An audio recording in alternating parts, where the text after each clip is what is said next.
tidak menari. Roh Allah ada di dalamku, bukan menari seperti tidak menari. Bukan menari, bukan menari, bukan menari seperti tidak menari. Bukan menari, bukan menari, bukan menari seperti tidak menari.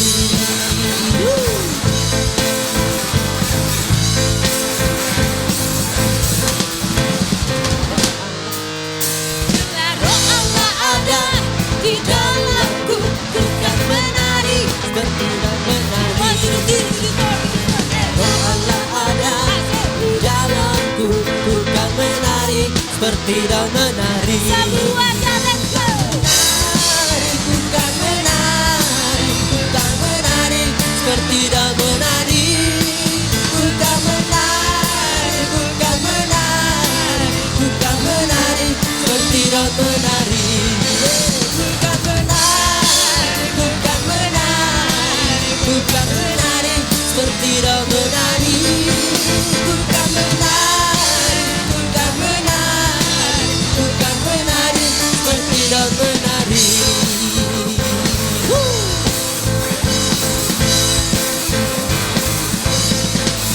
Dari pulau-pulau, lembah-lembah, gunung-gunung yang tinggi. Sekali lagi. Dari pulau-pulau, lembah-lembah, gunung-gunung yang tinggi. Allahku dahsyat berkuasa, seluruh bumi sujud menyembah. Tinggikan namamu, Allahku dahsyat berkuasa, seluruh bumi sujud menyembah. Tinggikan namamu, Allahku dahsyat berkuasa, seluruh bumi sujud menyembah. Tinggikan namamu, Allahku dahsyat berkuasa, seluruh bumi sujud menyembah. Tinggikan namamu, Allahku dahsyat berkuasa, seluruh bumi sujud menyembah. Tinggikan namamu, Allahku dahsyat berkuasa, seluruh bumi sujud menyembah. Tinggikan namamu, Allahku dahsyat berkuasa, seluruh bumi sujud menyembah. Tinggikan namamu, Allahku dahsyat berkuasa, seluruh bumi sujud menyembah. Tinggikan namamu.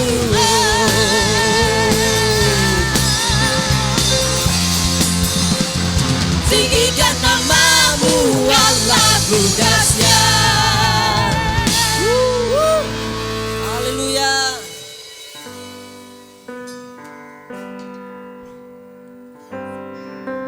Hanya Dialah satu-satunya Tuhan yang kami andalkan.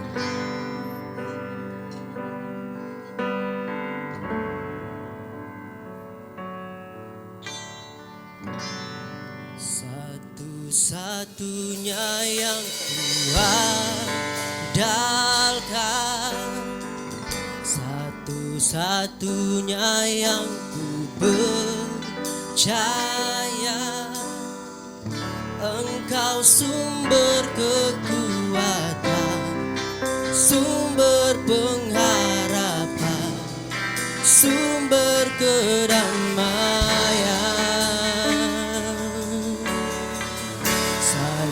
Satu-satunya yang kuandalkan, satu-satunya yang percaya. Engkau Tuhan memberkati, Tuhan penyembuhku, Tuhan pemulihku. Engkau Tuhan kami yang setia, Engkau Tuhan yang setia. Waktumu selalu yang terbaik. Engkau Tuhan, Engkau Tuhan sandaranku, dan Tuhan akan berharap padamu. Kau satu-satunya, satu-satunya yang kuandalkan. Oh, satu-satunya yang ku percaya. Engkau sumber kekuatan, sumber pengharapan, sumber kedamaian. Oh, satu-satunya yang kuandalkan. Oh, satunya yang ku percaya. Engkau Tuhan memberkati, Tuhan penyembuhku, Tuhanku satu-satunya yang kuandalkan. Oh, satu-satunya yang kuandalkan, satu-satunya, satunya yang ku percaya. Oh, Engkau sumber kekuatan, sumber pengharapan, sumber kedamaian.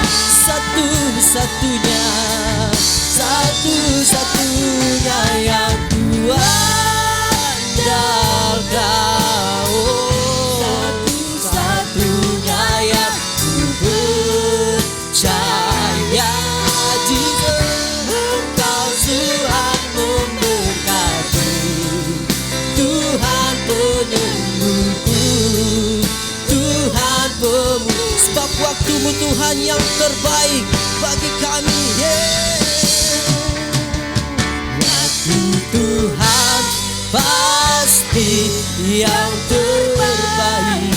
Oh, walau kadang tak mudah dimengerti, lewati cobaan, ku tetap percaya. Waktu Tuhan pasti yang terbaik, waktu Tuhan yang terbaik. Tuhan pasti yang terbaik, walau kadang tak mudah dimengerti, lewati cobaan, ku tetap percaya. Waktu Tuhan pasti yang terbaik. Katakan waktu Tuhan, waktu Tuhan pasti yang terbaik, walau kadang tak mudah dimengerti, lewati cobaan, kami tetap percaya, tetap percaya. Waktu Tuhan pasti yang terbaik, waktumu Tuhan, waktu Tuhan pasti yang terbaik. Oh, kadang tak mudah dimengerti, lewati cobaan, ku tetap percaya. Waktu Tuhan pasti yang terbaik, waktu Tuhan pasti yang terbaik. Oh, walau kadang tak mudah dimengerti, lewati cobaan, ku tetap percaya. Waktu Tuhan pasti yang terbaik, lewati cobaan, lewati cobaan, ku tetap percaya. Waktu Tuhan pasti yang terbaik, lewati cobaan, ku tetap percaya. percaya waktu Tuhan pasti yang terbaik.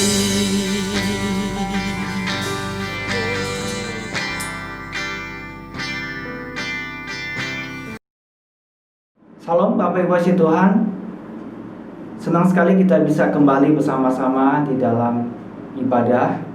Dan bagaimana keadaannya, saya percaya kita semua ada di dalam anugerah Tuhan dan semua di dalam pemeliharaannya juga. Mari kita tunduk kepala, kita berdoa untuk mempersiapkan hati kita mendengarkan kebenaran firman Tuhan. Bapa dalam surga, kami berterima kasih Tuhan, di mana kami diberikan kesempatan untuk mendengarkan suara-Mu kembali. Dan saat ini kami Tuhan membuka hati kami Tuhan, untuk Engkau berbicara kepada kami. Biarlah urapi kami semuanya, baik yang berbicara maupun yang mendengarkannya. Dalam nama Tuhan Yesus kami berdoa. Amin. Bapak Ibu kasih Tuhan, kalau kita lihat akhir-akhir ini, mungkin kondisi yang membuat keadaan sehingga orang sulit untuk menerima pendapat ataupun pandangan orang lain. Ya, sulit untuk diajak berbicara. Ya, kalau juga pada saat berbicara, walaupun mungkin kita setuju dengan apa yang dengan lawan bicara, tetapi dia selalu membantah. Ya. Nah, itu namanya orang yang keras hatinya. Ya.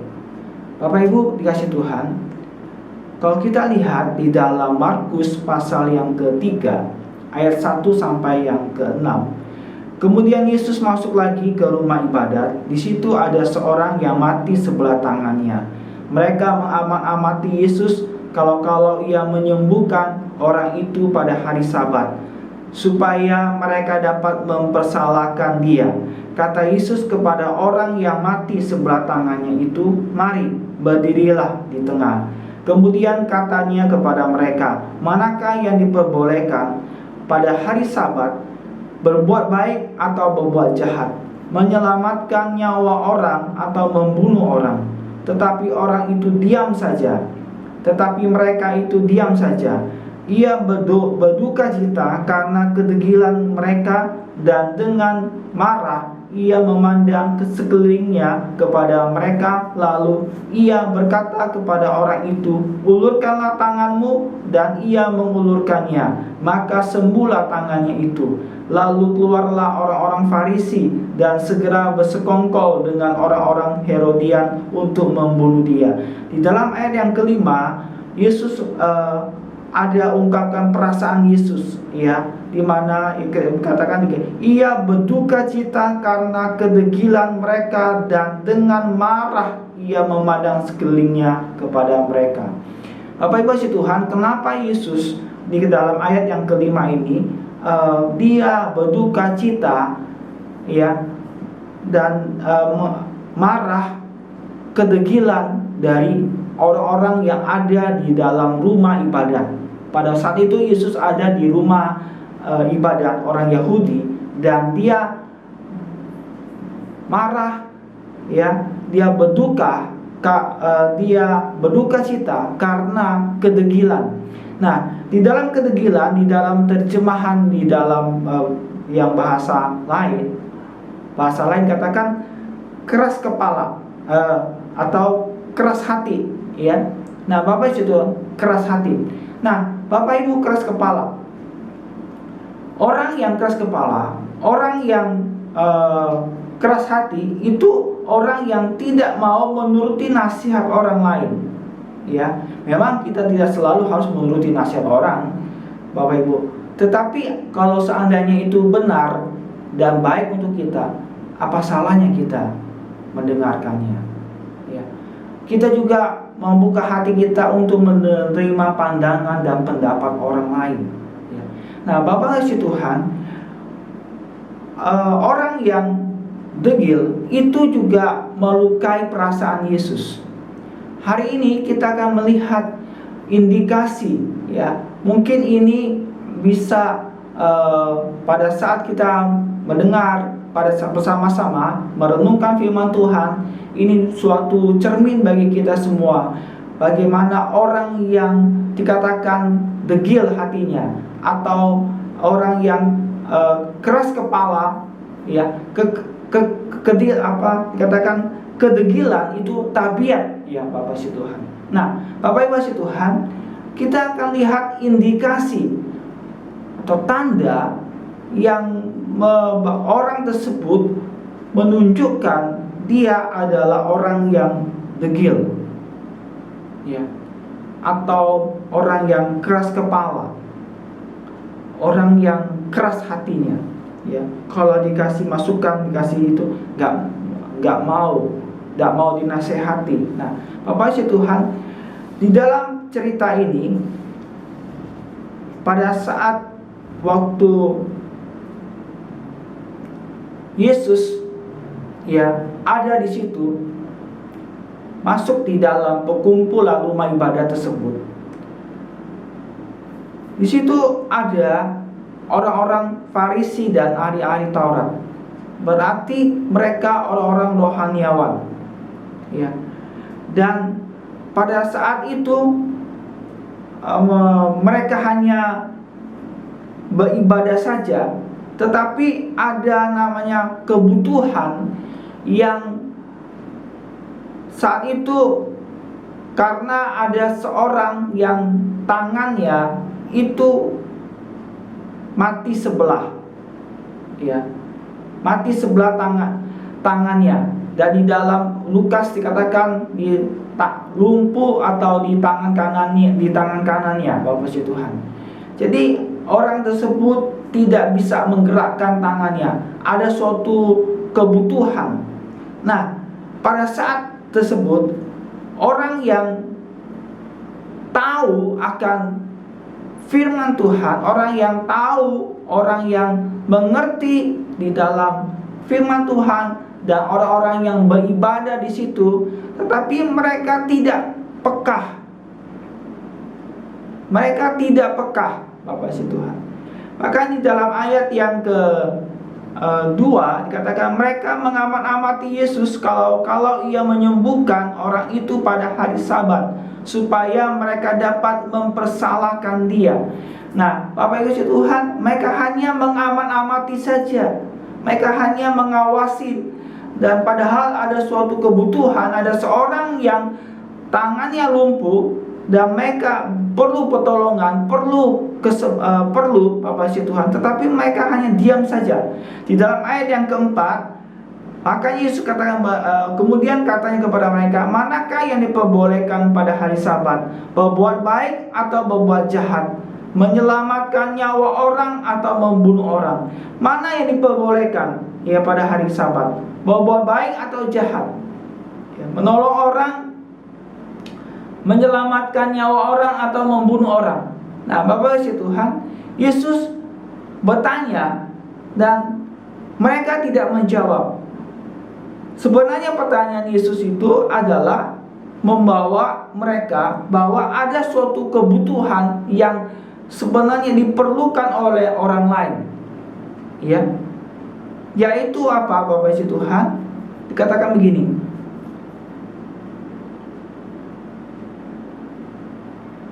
berbuat baik atau berbuat jahat, kebenaran,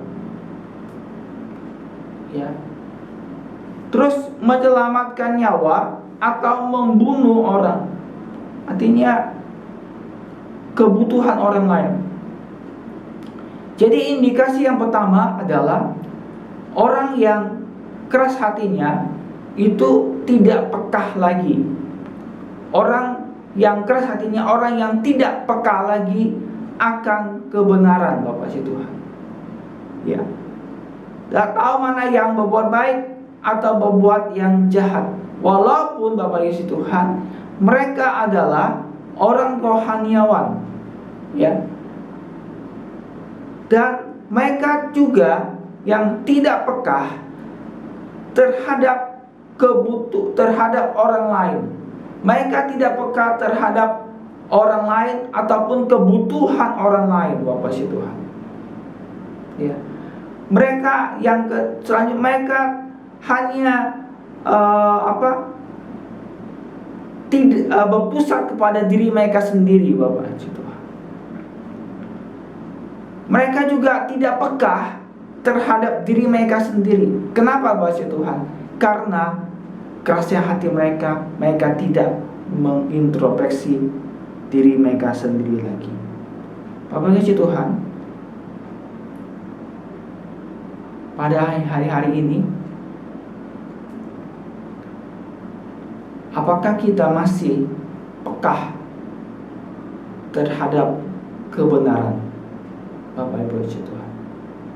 Kita masih tahu mana yang dikehendaki oleh Tuhan, mana yang tidak. Kita bukan saja menjalankan agama, tapi kita menjadi pelaku firman Tuhan.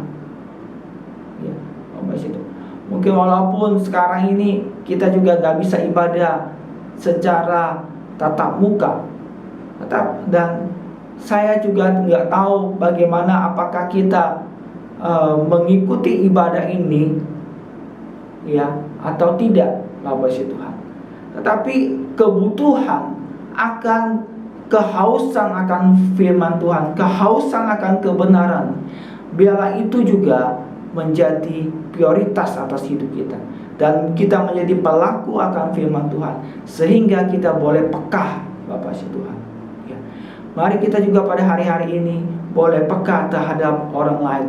Mungkin walaupun keadaan sulit, walaupun keadaan di mana-mana mengalami krisis, Bapak Tuhan, tetapi kita juga mau menjawab kebutuhan kepada orang lain. Kita bisa menyediakan waktu kita bisa untuk orang lain, Bapak Tuhan. Kita tahu kebutuhan orang lain yang ada di sekeliling kita. Biarlah kita menjadi suatu kesaksian, ya, bagi Kristus, bagi kemuliaan Tuhan, dan biarlah orang bisa mengenal Kristus melalui kehidupan kita. Biarlah kita jangan sampai hati kita menjadi keras. Dan Bapak Yesus Tuhan, kita juga terus mengintrospeksi diri kita. Dan yang kedua, Bapak Yesus Tuhan, tanda yang kedua adalah pada saat waktu mereka tidak menjawab kebutuhan, ya, yang ada di sekeliling mereka. Mereka juga tidak, pada saat itu mereka hanya asik, ya, di dalam ayat yang kedua yang tadi, mengamat-amati Yesus saja, ya, apakah Yesus menyembuhkan. Mereka tahu, mereka punya keyakinan bahwa Yesus akan menyembuhkan orang yang sakit, ya, dan mereka ingin pada saat mereka ingin Yesus melihat pada waktu Yesus menyembuhkan, mereka akan mempersalahkan Yesus, Bapak Tuhan. Dan yang kita akan lihat, ya, mereka orang-orang Farisi dan ahli-ahli Taurat ini, mereka itu tidak menyadari Tuhan Yesus hadir tepat di tengah-tengah mereka. Di ayat kedua ke situ. Mereka hanya mengaman-amati saja, tapi mereka tidak menyadari bahwa Tuhan Yesus hadir tepat di tengah-tengah mereka, ya. Kalau mereka adalah mengetahui seluruh hukum Taurat dan tulisan para nabi, ya, karena mereka adalah ahli-ahli Taurat, mereka tentu mengetahui seluruh hukum Taurat dan tulisan para nabi.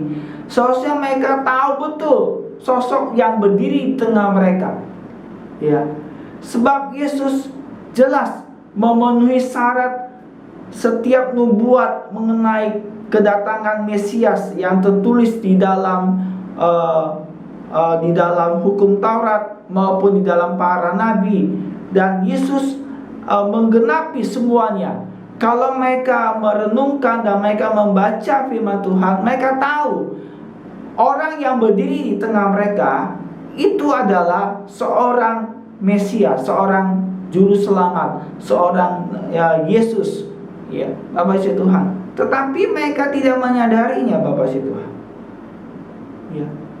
Mereka malah tidak bersyukur kepada Tuhan, diberikan kesempatan untuk menyaksikan, ataupun bertemu langsung dengan Yesus, tetapi mereka malah mencari-cari kesalahan.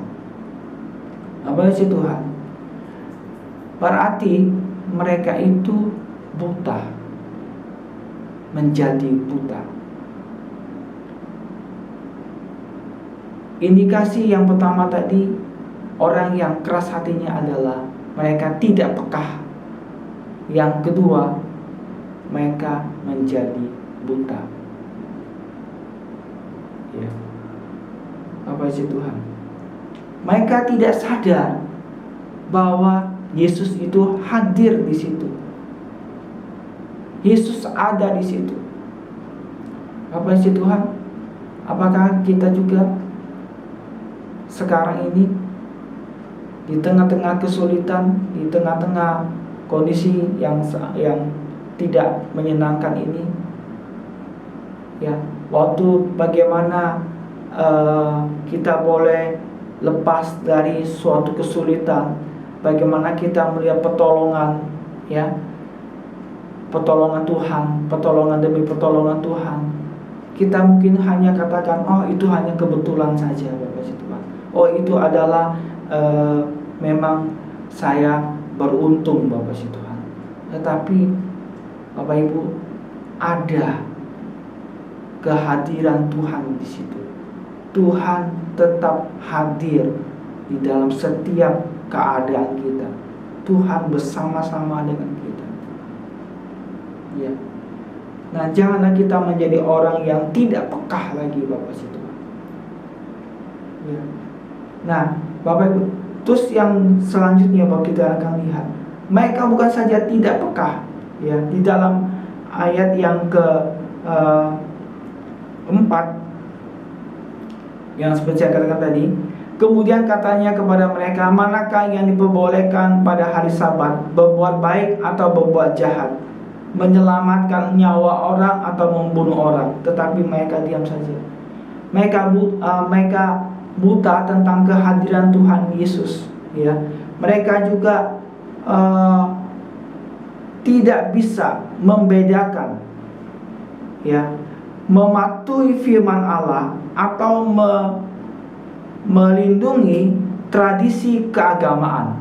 Bapak Tuhan, mereka tidak bisa membedakan bagaimana mereka harus mematuhi firman Allah atau melindungi tradisi keagamaan. Karena menurut agama Yahudi, ya, menurut mereka bahwa tradisi mereka pada hari Sabat itu mereka tidak boleh melakukan apa-apa, tidak boleh menyembuhkan orang yang sakit, Bapak Tuhan. Ya, tidak boleh menyembuhkan orang yang sakit pada hari Sabat. Nah, Bapak Ibu Tuhan, Yesus pada saat itu hadir di situ. Tuhan sedang ingin mengajarin mereka. Makanya Yesus pada waktu memanggil orang yang sakit lumpuh itu berdiri di tengah, supaya mereka bisa melihat dan bisa mengajarin semua orang-orang yang di situ. Ya, ada suatu konsep yang salah tentang hari Sabat. Ada suatu konsep yang keliru dan supaya mereka bisa diajarin, Bapak Tuhan. Yesus sudah mengajarin mereka. Kita lihat di dalam Kejadian pasal yang kedua, ayat kedua sampai yang ketiga, pada waktu Allah menciptakan alam semesta ini, di mana konsep mengenai perhentian itu atau hari Sabat itu sudah ada. Jadi itu sudah ada sebelum hukum Taurat itu, ya, lahir. Nah, Bapak Ibu Tuhan, Kejadian 2 ayat kedua, ketika Allah pada hari ke-7 telah menyelesaikan pekerjaan yang dibuatnya itu, berhentilah ia pada hari ke-7 dari segala pekerjaan yang telah dibuatnya itu. ayat yang ketiga. Lalu Allah memberkati hari ketujuh itu dan menguduskannya, karena pada hari itulah ia berhenti dari segala pekerjaan penciptaan yang telah dibuatnya itu. Bapak Ibu kasih Tuhan, Yesus sedang ingin mengajarin kepada orang-orang Yahudi dan ahli Taurat pada saat itu. Mereka salah menggunakan hari Sabat. Ya, hari Sabat itu atau hari perhentian itu konsepnya itu sudah ada pada waktu Yesus sedang menciptakan alam semesta ini. Jadi sebelum lahirnya hukum Taurat, Bapak Tuhan. Tujuannya adalah untuk kesejahteraan dari manusia, ya. Nah, Bapak Ibu Tuhan, tetapi orang-orang Yahudi ataupun ahli-ahli Taurat ini menyalahgunakan, ya. Mereka tidak bisa membedakan bagaimana konsep ini, yaitu perhentian dari segala pekerjaan. Berarti kalau berbuat baik saja nggak boleh, Bapak Tuhan. Padahal Allah memberikan hari perhentian ini untuk kesejahteraan manusia. Jadi bukan saja untuk semua manusia, bukan saja untuk orang Yahudi, tetapi untuk kita semua umat manusia. Oleh sebab itu Yesus tidak membatalkan, ya, hukum Taurat, tidak membatalkan hari Sabat. Ya, Yesus cuma mengecam penyalahgunaan hari Sabat tersebut. Ya, mana yang lebih penting, menyelamatkan orang, berbuat baik pada hari Sabat, bukan hanya berhenti semuanya, Bapak Tuhan. Ya, kenapa Allah memberikan hari Sabat? Supaya itu membuat kita istirahat, membuat kita bisa lebih fresh kembali, ya. Dan hari itu juga digunakan untuk kita beribadah. Jadi secara rohani mensejahterakan kerohanian kita dan juga secara jasmani, Bapak Tuhan. Oleh sebab itu, mari kita menggunakan hari Sabat ini untuk kita beribadah dan juga beristirahat, Bapak Tuhan. Ya, karena ini adalah inisiatif daripada Allah sendiri dan untuk kita semuanya. Dan saat ini, Bapak Tuhan, karena orang Farisi itu dia hatinya keras, dia tidak bisa membedakan mana mematuhi firman Allah, ya, bagaimana menjalankan firman Tuhan dengan melindungi tradisi, Bapak Tuhan, keagamaan, ya. Nah, Bapak Tuhan, berarti mereka lebih memperhatikan kesejahteraan mereka sendiri ketimbang orang lain. Mereka lebih peduli atau lebih penting apa pendapat orang ketimbang melakukan segala yang berkenan di hadapan Allah. Bapak Tuhan.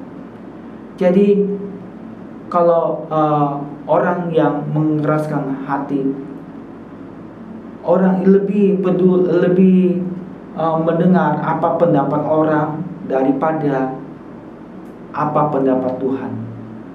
Ya. Lebih penting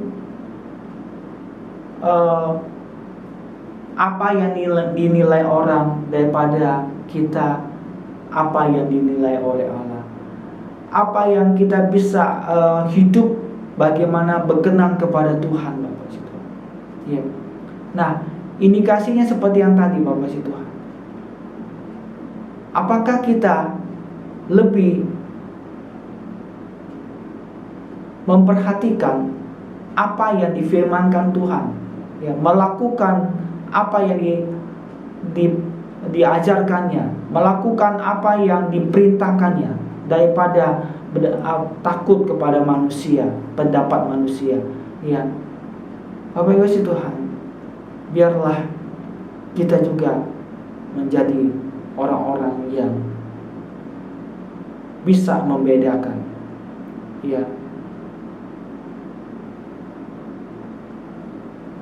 membedakan antara mematuhi firman Tuhan dengan bagaimana kita menjalankan tradisi. Mana yang lebih penting, Bapak Ibu? Ya. Kita nggak peduli apa yang dikatakan orang, tapi kita lebih penting mentaati dan hidup berkenan di hadapan Tuhan. Walaupun orang-orang lain tidak mengerti, ya Bapak Tuhan. Dan yang selanjutnya, Bapak Tuhan, orang-orang yang demikian juga cenderung merasa dirinya paling benar, paling suci, paling rohani, paling tahu segalanya, dan berhak untuk menghakimi orang lain. Apa isi Tuhan? Yang ketiga, indikasinya adalah suka memakai topeng, seperti orang-orang Farisi. Suka di depan orang, ya, kelihatan alim, tapi di belakang berseberangan atau sangat berbeda, Bapak Ibu Tuhan. Makanya mereka cenderung menganggap diri mereka yang seperti yang saya sebutkan tadi, paling benar, paling suci, paling rohani, dan paling tahu segalanya, ya, dan suka ataupun merasa berhak untuk menghakimi orang lain.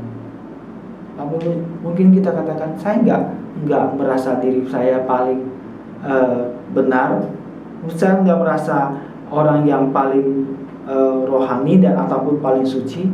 Tetapi Bapak Tuhan, mungkin kita suka cepat menilai orang, cepat menghakimi orang.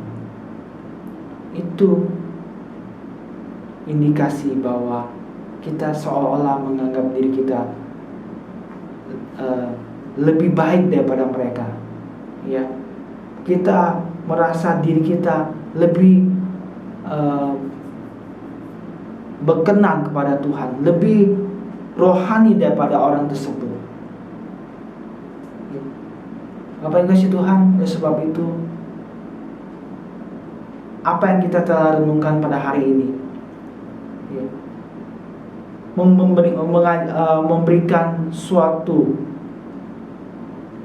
gambaran kepada kita.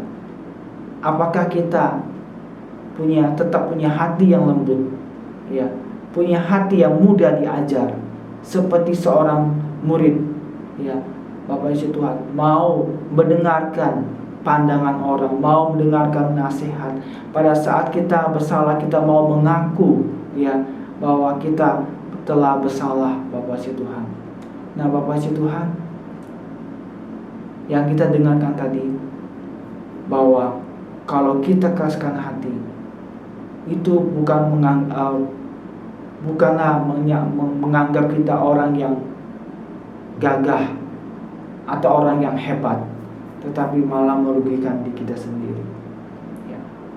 Kita lihat, mungkin pada saat kita mendengar,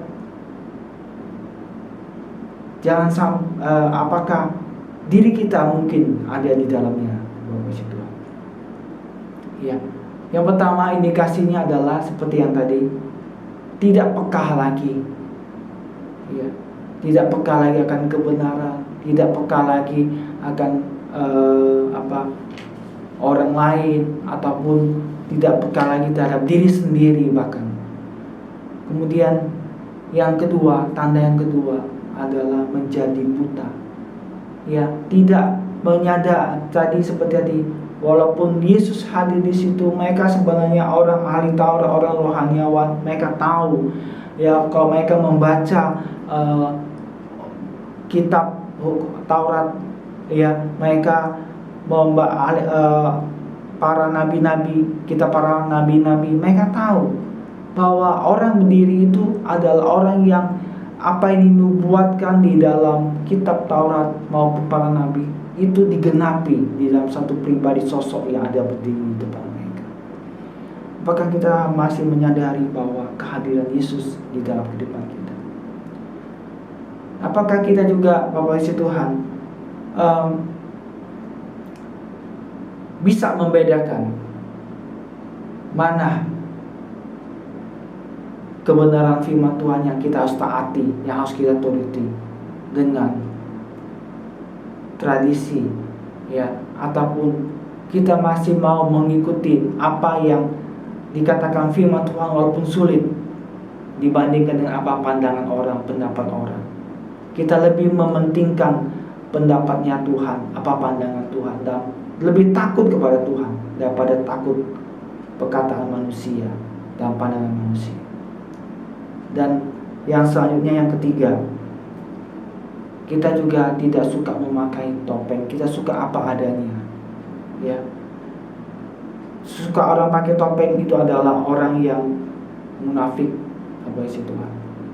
Tapi kita apa adanya, di semua yang kita apa adanya.